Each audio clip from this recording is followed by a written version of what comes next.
चलो आज psychology of money का चैप्टर 18 शुरू करते हैं। व्हेन यूल बिलीव एनीथिंग, जब तू सब कुछ मान लेता है। फलतू वाली स्टोरीज और क्यों किससे आंकड़ों से ज्यादा पावरफुल होते हैं। सोच, कोई एलियन धरती पे भेजा गया है।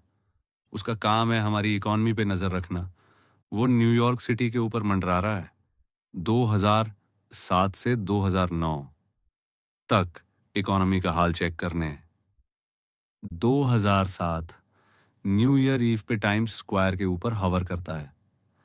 चारों तरफ हजारों लोग मस्ती कर रहे हैं, चकाचौंध लाइट्स, बड़े बड़े बिलबोर्ड्स, फायरवर्क्स, टीवी कैमरे, पूरा सीन धूम धड़ाके वाला। 2009 न्यू ईयर ईव पे फिर आता है। फिर वही हजारों लोग, वही लाइट्स, वही बिलबोर्ड्स, वही फायरवर्क्स, वही कैमरे। उसको सब सेम लगता है। वो देखता है शहर में उतने ही लोग दौड़ भाग कर रहे हैं, उतनी ही बिल्डिंग्स, उतने ही ऑफिसेज, वही कंप्यूटर्स, वही इंटरनेट कनेक्शन। बाहर वही फैक्ट्रीज, वेयरहाउसेज, ट्रक्स और हाईवेज। ग्राउंड लेवल पे वही यूनिवर्सिटीज, वही सब्जेक्ट्स, वही डिग्रीज। पेटेंट्स भी सेम आइडियाज पे। हाँ, थोड़ा फर्क दिखा। अब सबके पास स्मार्टफोन है। 2007 में नहीं थे। कंप्यूटर तेज हो गए, मेडिसिन बेटर है, कार्स कम पेट्रोल खाती हैं, सोलर और फ्रैकिंग टेक्नोलॉजी आगे बढ़ गई, सोशल मीडिया ब्लास्ट हो चुका है। एलियन को लगता है भाई इकोनॉमी तो 2009 में शायद 2007 से भी बेटर है। लेकिन जब वो नंबर्स देखता है, शॉक्ड हो जाता है। यूएस हाउस होल्ड्स $16 ट्रिलियन गरीब हो गए, 10 मिलियन अमेरिकी बेरोजगार हो गए, शेयर बाजार आधा रह गया, लोगों का फ्यूचर का भरोसा टूट गया। एलियन बोलता है मुझे समझ नहीं आ रहा। सिटीज वही हैं, फैक्ट्रीज वही हैं, टूल्स, नॉलेज, आइडियाज सब सेम हैं। तो फिर लोग गरीब और नेगेटिव क्यों हो गए? असल गेम ये था कि 2007 से 2009 में एक चीज बदली, हमारी अपनी कहानी। 2007 में हम कहानी सुन रहे थे, हाउसिंग प्राइस स्टेबल हैं, बैंकर्स स्मार्ट हैं, मार्केट रिस्क को सही प्राइस करता है। 2009 में वो कहानी टूट गई। बस इतना चेंज हुआ और पूरी इकॉनमी हिल गई। जैसे ही हाउस प्राइसेस वाली स्टोरी टूटी, मॉर्गेज डिफॉल्ट बढ़े, बैंक्स का नुकसान हुआ, लोन्स बंद हुए, लेऑफ्स शुरू हुए, स्पेंडिंग घटी, फिर और लेऑफ्स, डोमिनो इफेक्ट। रियलिटी ये थी कि 2009 में भी हमारे पास उतनी ही कैपेसिटी थी जितनी 2007 में। लेकिन कहानी बदल गई और इकॉनमी ने 80 साल का सबसे बड़ा क्रैश खा लिया। जर्मनी 1945 का सीन अलग था। वहां फैक्ट्रीज उड़ी हुई थीं। जापान 2000 के दशक में अलग था। वर्किंग एज पॉपुलेशन कम हो रही थी। वो था रियल डैमेज। हमने 2009 में खुद पे नैरेटिव डैमेज कर लिया और ये बहुत खतरनाक निकला।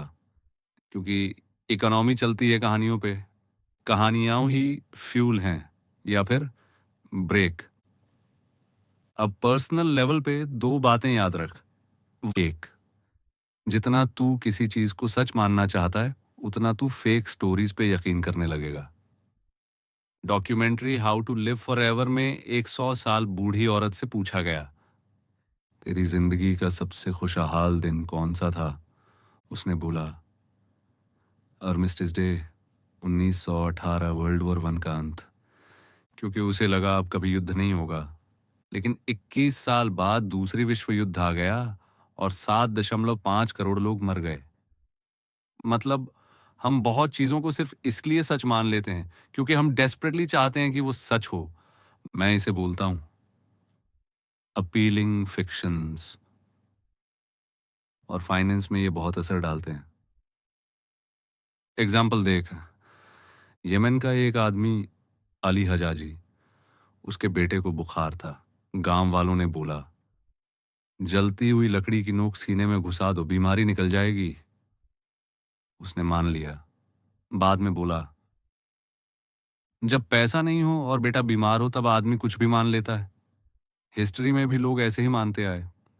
लंदन की ग्रेट प्लेग 1222 में लोग एस्ट्रोलॉजी, प्रोफेसी, जादू टोना, फेक मेडिसिन पे भरोसा करने लगे।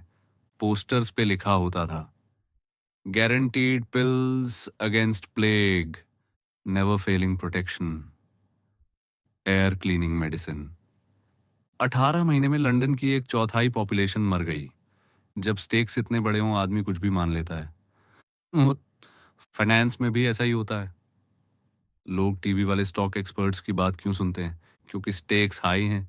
एक सही पिक और तू अमीर। चाहे 1% चांस हो, पर लाइफ बदल सकती है। म्यूचुअल फंड्स में देख, 85% फंड्स 10 साल में बेंचमार्क से पीछे रहे, 2018 तक।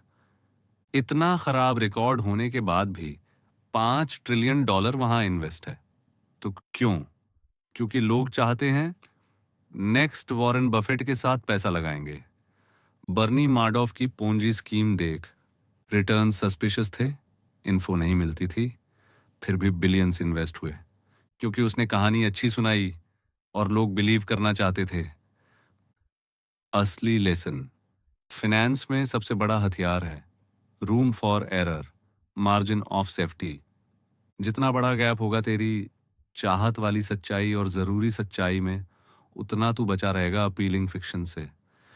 फेड ने 2007 में 2008 से 9 ग्रोथ का अंदाजा लगाया। बोल 1.6% से 2.8% तक। रियलिटी, इकोनॉमी -2% गिर गई। उनका अंदाजा 3 गुना गलत। क्यों? क्योंकि रिसेशन प्रिडिक्ट करना पेनफुल है। तो उन्होंने अपीलिंग फिक्शन मान लिया, बस स्लो ग्रोथ होगी। असल में सब ऐसा करते हैं, पॉलिसी मेकर्स हों या हम। अगर तू रिसेशन एक्सपेक्ट करता है और स्टॉक्स बेच देता है, तो फिर हर छोटी न्यूज़ तुझे डूम लगेगी। सच में हुई या नहीं मैटर नहीं करता, तुझे मानना है क्योंकि तू चाहता है। बॉटम लाइन, फाइनेंस में सबसे बड़ी पावर है रूम फॉर एरर। स्टेक्स जितने बड़े उतना बड़ा मार्जिन होना चाहिए। सबका नजरिया अधूरा है, पर स्टोरी पूरी बना लेते हैं। देख, दुनिया के बारे में हर किसी की समझ अधूरी है, पर मजेदार बात यह है कि हम उस अधूरी समझ को पूरा करने के लिए अपनी अपनी जुगाड़ू कहानी बना लेते हैं। मेरी बेटी अभी बस 1 साल की है, हर चीज में नाक घुसाती है, तेजी से सीखती है। पर सोचो तो, उसे पता ही नहीं कि उसका बाप रोज सुबह काम पे क्यों जाता है। Bills, budget, promotion, retirement saving, ये सब उसके लिए चाइनीज है। तू सोच, उसको फेडरल रिजर्व या क्रेडिट डेरिवेटिव्स समझाने बैठूं तो क्या सीन होगा। इम्पॉसिबल। पर इसका मतलब ये नहीं कि उसकी दुनिया अंधेरी है। वो कंफ्यूज होकर घूमती नहीं। उसने अपनी छोटी सी कहानी बना ली है। कंबल गरम रखते हैं, मम्मी की झप्पी सेफ रखती है, खजूर टेस्टी होते हैं। उसके दिमाग में बस कुछ दर्जन मेंटल मॉडल्स हैं और उसी से वो हर चीज को एक्सप्लेन कर लेती है। जैसे मैं काम पर जाता हूँ तो वो ये नहीं सोचती कि सैलरी और बिल्स क्या होते हैं। उसके लिए सॉलिड एक्सप्लेनेशन है। डैड मेरे साथ खेल नहीं रहे और मुझे खेलना था तो मैं दुखी हूँ। मतलब भले उसे कुछ नहीं पता, उसे ऐसा लगता नहीं, क्योंकि उसने एक कहानी बना ली है जो उसकी समझ के हिसाब से फिट बैठती है। और सच बोलूं, हम सब ऐसा ही करते हैं। जितना हम जानते हैं उतने से पूरी दुनिया का लॉजिक निकालने की कोशिश करते हैं। और जैसे मेरी बेटी कई बार गलत होती है, वैसे ही मैं भी बहुत बार गलत होता हूँ। इतिहास और हमारी जुगाड़ू कहानियां, सोच, हिस्ट्री तो बस पास्ट का रिकॉर्ड है, क्लियर होना चाहिए। पर असल में हिस्ट्री भी बिना इमेजिनेशन और इंट्यूशन के समझ ही नहीं जा सकती। इतना डेटा होता है कि सबको अपनी अपनी सिलेक्शन करनी पड़ती है, और वहीं से शुरू होती है आर्ट ऑफ हिस्ट्री। लोग वहीं पढ़ते हैं जो उनके पॉइंट को प्रूव करे। डैनियल कैनेमन ने बोला था, पास्ट को समझाने की हमारी आदत हमें इल्यूजन देती है कि दुनिया समझ में आ गई, भले असलियत में ऐसा हो ही ना। ये इल्यूजन हर जगह बड़ी बड़ी मिस्टेक्स करवा देता है। फाइनेंस और हमारी फेक स्टोरीज, जब हमें किसी चीज़ की सही समझ नहीं होती तब भी हम मान लेते हैं कि हमें पता है। जैसे मार्केट ऊपर नीचे क्यों हो रहा है, हमें लगता है हम समझ गए, और यही ओवर कॉन्फिडेंस में हम गलत फैसले लेते हैं। मार्केट फोरकास्टिंग का फंडा ही यही है। हर बंदा दुनिया को अपनी सोच से देखता है। तू अपने हिसाब से डिसीजन लेगा, मैं तेरे पीछे पीछे चल दूंगा, पर वो मेरे लिए डिजास्टर हो सकता है। ऐसे ही बबल्स बनते हैं। सच ये है कि हम मार्केट प्रिडिक्शन में बहुत कमज़ोर हैं। इतना कि अगर तू बस मान ले कि हर साल मार्केट एवरेज ग्रोथ करेगा, तो तेरी प्रिडिक्शन वॉल स्ट्रीट एक्सपर्ट्स से ज़्यादा सही निकलेगी। फिर भी हर जगह लोग फोरकास्ट मांगते हैं। क्यों? क्योंकि हमें ये मानना अच्छा लगता है कि दुनिया प्रिडिक्टेबल और कंट्रोल में है।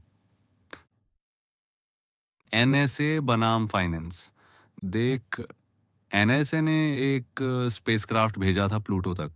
9.5 साल का सफर, 3 अरब मील, और फाइनल रिजल्ट उनकी प्रिडिक्शन बस 1 मिनट से मिस हुई। मतलब 99.99998% एक्यूरेसी, क्योंकि एस्ट्रोफिजिक्स में इंसान का बिहेवियर बीच में नहीं आता। पर फाइनेंस और बिजनेस, यहाँ सब ह्यूमन इमोशंस और डिसीजन पे चलता है। यही फर्क है। वहाँ मैथमेटिकल प्रिसीजन, यहाँ अनसर्टेनिटी। कहानी सुनाने की आदत और ओवर कॉन्फिडेंस।